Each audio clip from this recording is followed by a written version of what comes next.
Knowledge സെക്ഷന്റെ പുതിയ അധ്യായത്തിലേക്ക് എല്ലാവരെയും സ്വാഗതം ചെയ്യുന്നു. നമ്മൾ ഇന്ന് കടന്നു ചെല്ലുന്നത് ഇന്ത്യൻ ഭരണഘടനയിലെ വളരെ പ്രധാനപ്പെട്ട ഒരു ടോപ്പിക്കിലേക്കാണ്. അടിയന്തരാവസ്ഥ. നമുക്കറിയാം, ഒട്ടുമിക്ക എല്ലാ PSC പരീക്ഷകളുടെയും ഉൾക്കൊള്ളിച്ചിരിക്കുന്ന ഒരു പ്രധാനപ്പെട്ട ഭാഗമാണ് അടിയന്തരാവസ്ഥ. അപ്പോൾ അതിനെക്കുറിച്ച് നമുക്ക് ഒന്ന് മനസ്സിലാക്കാൻ വേണ്ടി ശ്രമിക്കാം. ആഭ്യന്തര കലാപമോ സായുധ വിപ്ലവമോ വഴി ഇന്ത്യയിലെ ഏതെങ്കിലും പ്രദേശത്തോ ഇന്ത്യയുടെ സുരക്ഷയ്ക്ക് വീഴ്ചയുണ്ടാവുന്ന രീതിയിൽ എന്തെങ്കിലും പ്രവർത്തനങ്ങൾ നടക്കുകയാണെങ്കിൽ രാഷ്ട്രപതിക്ക് അടിയന്തരാവസ്ഥ പ്രഖ്യാപിക്കുവാനുള്ള അധികാരം ഭരണഘടന നൽകുന്നു. ഭരണഘടനയിലെ ആർട്ടിക്കിൾ 352 തൊട്ട് 360 വരെയുള്ള ഭാഗങ്ങളിലായിട്ടാണ് അടിയന്തരാവസ്ഥയെക്കുറിച്ച് പറഞ്ഞിരിക്കുന്നത്. അപ്പോൾ അടിയന്തരാവസ്ഥ അതിനെക്കുറിച്ച് ഭരണഘടനയിൽ പറഞ്ഞിരിക്കുന്നത് ആർട്ടിക്കിൾ 352 തൊട്ട് 360 വരെയുള്ള ഭാഗങ്ങളിലാണ് അടിയന്തരാവസ്ഥയെക്കുറിച്ച് പറഞ്ഞിരിക്കുന്നത്. അപ്പോൾ പ്രധാനമായും 3 രീതിയിലുള്ള അടിയന്തരാവസ്ഥയാണുള്ളത്.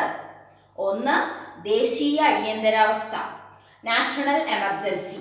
ആർട്ടിക്കിൾ 352 പ്രകാരമാണ് രാഷ്ട്രപതി ദേശീയ അടിയന്തരാവസ്ഥ പ്രഖ്യാപിക്കുന്നത്. അപ്പോൾ ഈ ഒരു ആർട്ടിക്കിൾ നമ്മൾ ഓർത്ത് വയ്ക്കണം.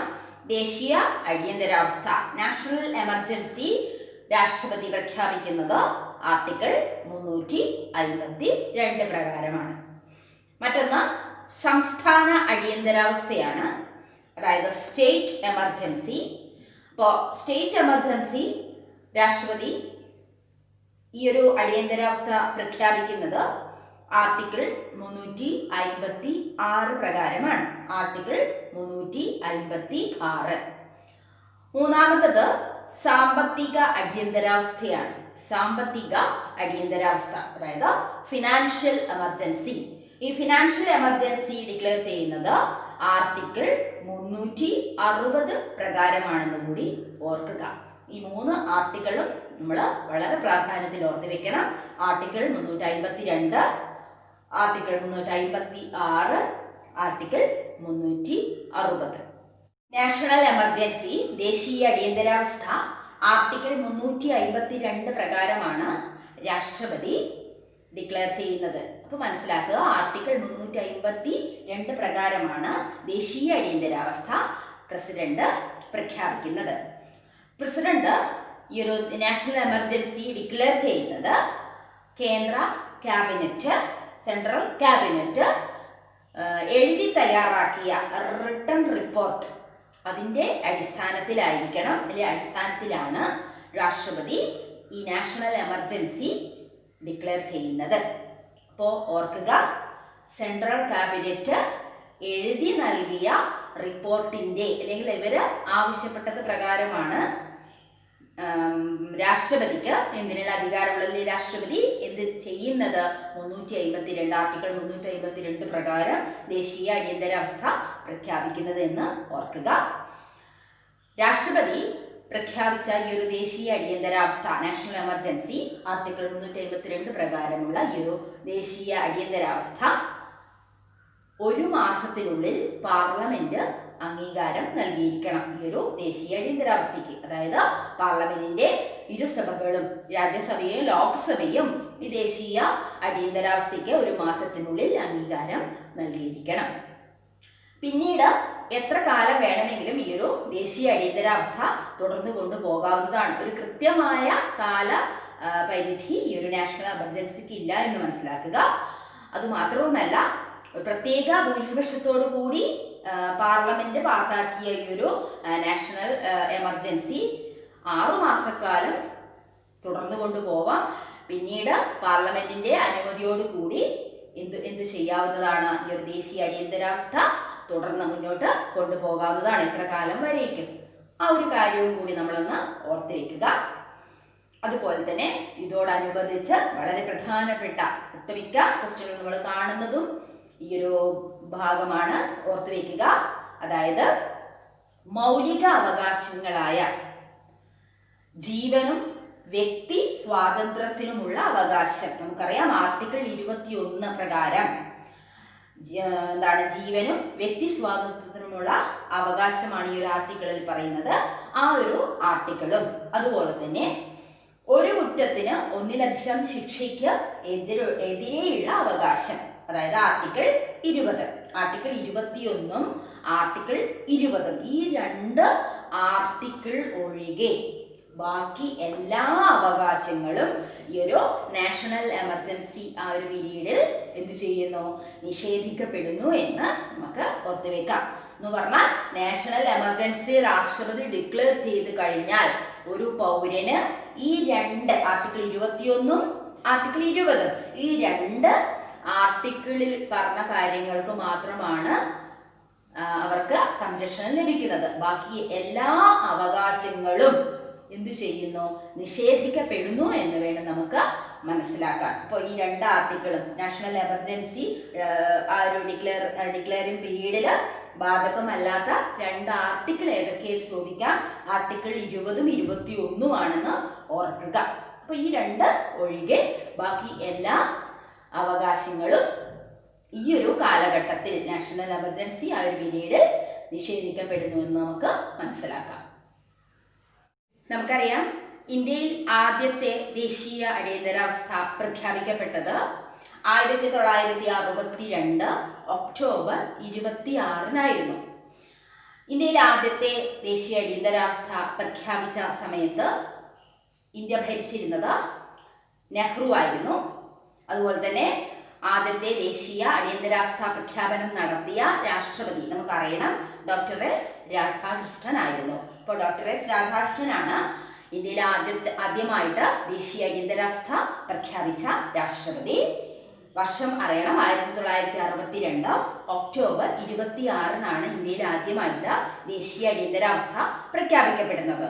അതായത് 1962 ഒക്ടോബർ 20 ചൈന ഇന്ത്യയെ ആക്രമിക്കുകയുണ്ടായി. അപ്പോൾ അതിനോടനുബന്ധിച്ചാണ് ഈ ഒരു നാഷണൽ എമർജൻസി പ്രസിഡന്റ് ഡിക്ലെയർ ചെയ്തത് എന്നും കൂടി ഓർത്തു വയ്ക്കുക.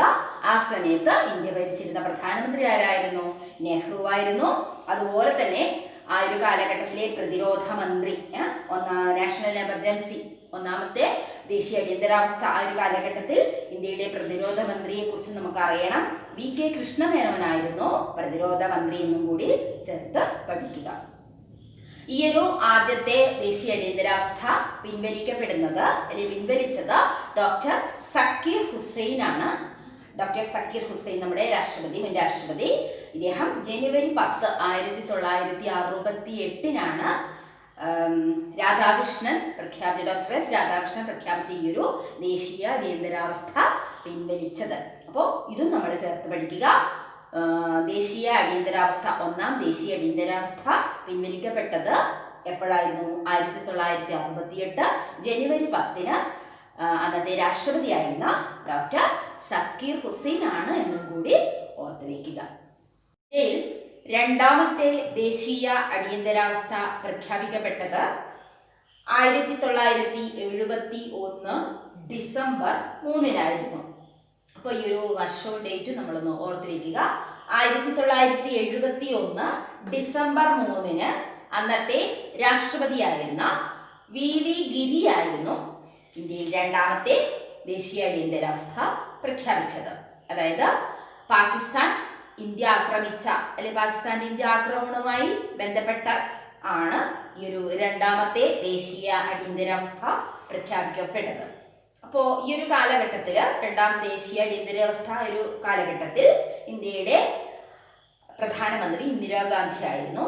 അതുപോലെ തന്നെ പ്രതിരോധ മന്ത്രി ജഗ്ജീവൻ റാം ആയിരുന്നു എന്നും കൂടി ഓർത്തു വയ്ക്കുക.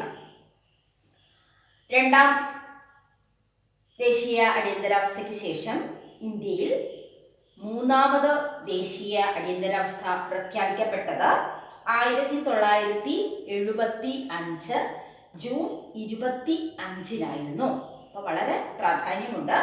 1975 ജൂൺ 25 ഇന്ത്യയിൽ മൂന്നാമത്തേതും അവസാനത്തേതുമായ ദേശീയ അടിയന്തരാവസ്ഥ പ്രഖ്യാപിക്കപ്പെട്ടത്.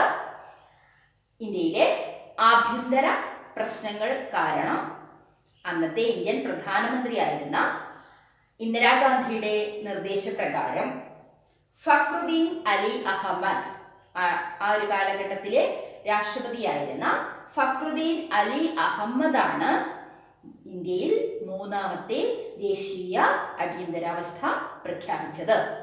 അപ്പോൾ വളരെ ഓർത്തു വയ്ക്കുക, ഇന്ത്യയിൽ മൂന്നാമത്തെ ദേശീയ അടിയന്തരാവസ്ഥ പ്രഖ്യാപിച്ച കാലഘട്ടം 1975 ജൂൺ 25-നായിരുന്നു. ദേശീയ അടിയന്തരാവസ്ഥ പ്രഖ്യാപിച്ച രാഷ്ട്രപതി ഫക്രുദ്ദീൻ അലി അഹമ്മദ് ആണെന്ന് കൂടി ഓർത്തു വയ്ക്കുക. ഈ രണ്ടാം ദേശീയ അടിയന്തരാവസ്ഥയും അതുപോലെ തന്നെ മൂന്നാം ദേശീയ അടിയന്തരാവസ്ഥയും പിൻവലിച്ചത് BD ജെട്ടി ആയിരുന്നു. ആ ഒരു പീരീഡ് നമ്മൾ അറിയണം.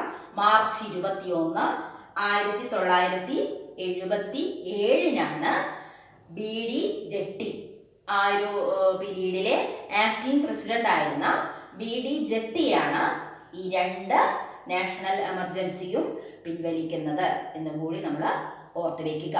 അപ്പോൾ ഓർക്കുക, ഇന്ത്യയിൽ ആർട്ടിക്കിൾ 352 പ്രകാരം 3 തവണയാണ് ദേശീയ അടിയന്തരാവസ്ഥ പ്രഖ്യാപിച്ചിട്ടുള്ളത്. ആ 3 കാലഘട്ടവും നമുക്കറിയണം. എന്തായിരുന്നു ആ ഒരു ദേശീയ അടിയന്തരാവസ്ഥ പ്രഖ്യാപനത്തിന് പിന്നിലുള്ള കാരണമെന്നും അറിയുക, ആരാണ് പ്രഖ്യാപിച്ചത് എന്ന് ഓർത്തു വയ്ക്കുക, ആ ഒരു പ്രഖ്യാപന തീയതികൾ ഓർത്തു വയ്ക്കുക, അത് പിൻവലിച്ചവരെ കുറിച്ചും നമുക്ക് ഒരു ധാരണ ഉണ്ടായിരിക്കണം. ഭരണഘടനയുടെ ആർട്ടിക്കിൾ 356 പ്രകാരം സംസ്ഥാന അടിയന്തരാവസ്ഥയെക്കുറിച്ച് പ്രതിപാദിക്കുന്നു. അതായത് സ്റ്റേറ്റ് എമർജൻസി, സംസ്ഥാന അടിയന്തരാവസ്ഥ പ്രതിപാദിച്ചിരിക്കുന്നത് ആർട്ടിക്കിൾ 356 നമുക്കറിയാം, ഭരണഘടനാനുസൃതമായിട്ട് ഒരു സംസ്ഥാനത്തിന് അതിൻ്റെ ഭരണം നിർവഹിക്കാൻ സാധിക്കുന്നില്ല എങ്കിൽ തീർച്ചയായിട്ടും ആ സംസ്ഥാനത്തിന് ആർട്ടിക്കിൾ 356 പ്രകാരം രാഷ്ട്രപതി ഭരണം ഏർപ്പെടുത്താവുന്നതാണ്. അപ്പോൾ ആ ഒരു വേളയിൽ സംസ്ഥാന ഭരണം നിർവഹിക്കുന്നത് രാഷ്ട്രപതിയുടെ നിർദ്ദേശാനുസരണം അതാത് സംസ്ഥാനത്തെ ഗവർണറായിരിക്കും ഭരണനിർവഹണം നടത്തുന്നത് എന്ന് മനസ്സിലാക്കുക.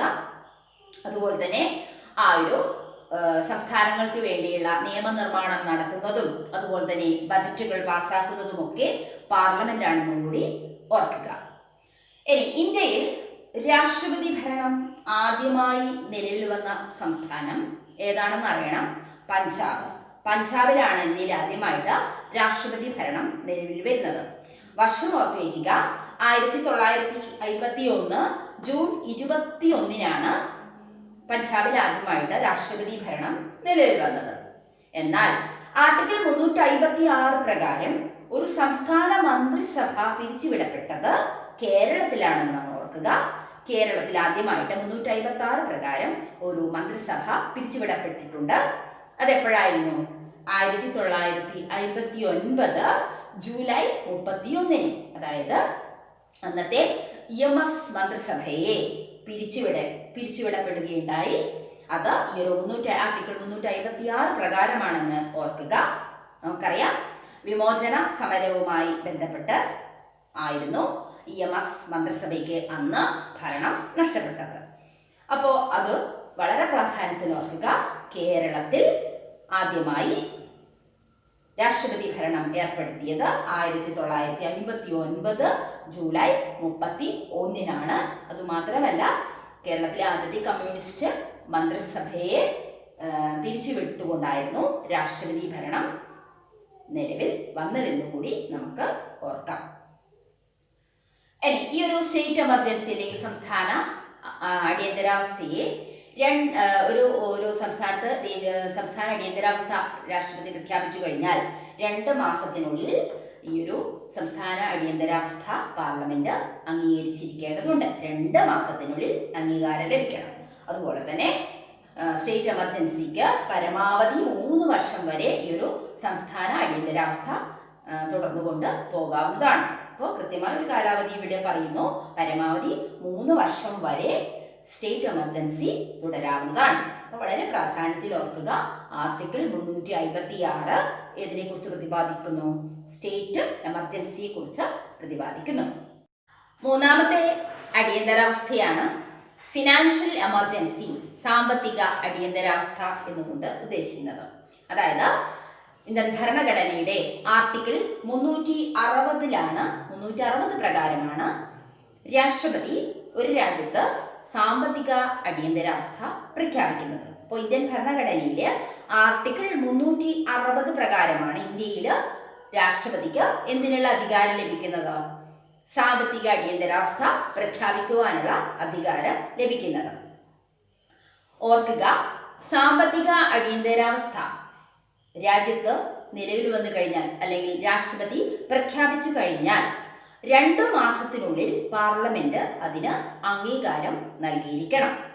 ഇനി ഏത് പ്രത്യേക സാഹചര്യത്തിലാണ് സാമ്പത്തിക അടിയന്തരാവസ്ഥ രാഷ്ട്രപതി പ്രഖ്യാപിക്കുന്നത് എന്ന് നമുക്ക് മനസ്സിലാക്കണം.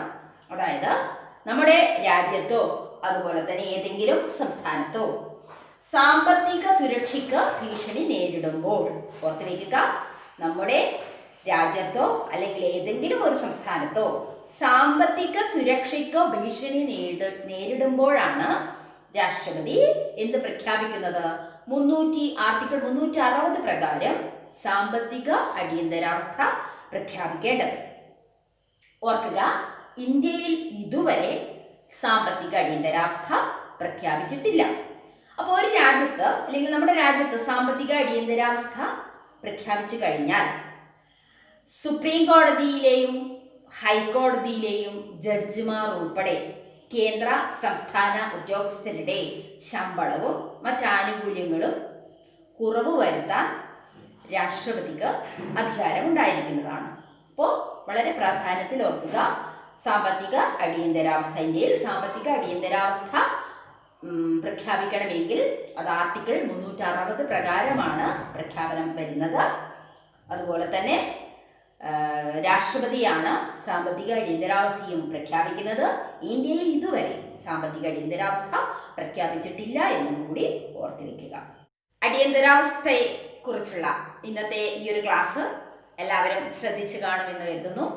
നിങ്ങൾക്ക് ഇഷ്ടപ്പെടുകയാണെങ്കിൽ തീർച്ചയായിട്ടും ലൈക്ക് ചെയ്യുക, ഷെയർ ചെയ്യുക. ആദ്യമായിട്ട് ആണ് ചാനലിസ്റ്റ് നോളജ് സെഷൻ നിങ്ങൾ കാണുന്നതെങ്കിൽ സബ്സ്ക്രൈബ് ചെയ്യുക. അതോടൊപ്പം തന്നെ നിങ്ങളുടെ വിലയേറിയ അഭിപ്രായങ്ങൾ എന്നെ അറിയിക്കുക. മറ്റൊരു അറിവുമായിട്ട് നമുക്ക് മറ്റൊരു അധ്യായത്തിലൂടെ വീണ്ടും കണ്ടുമുട്ടാം. അതുവരെയും ബൈ.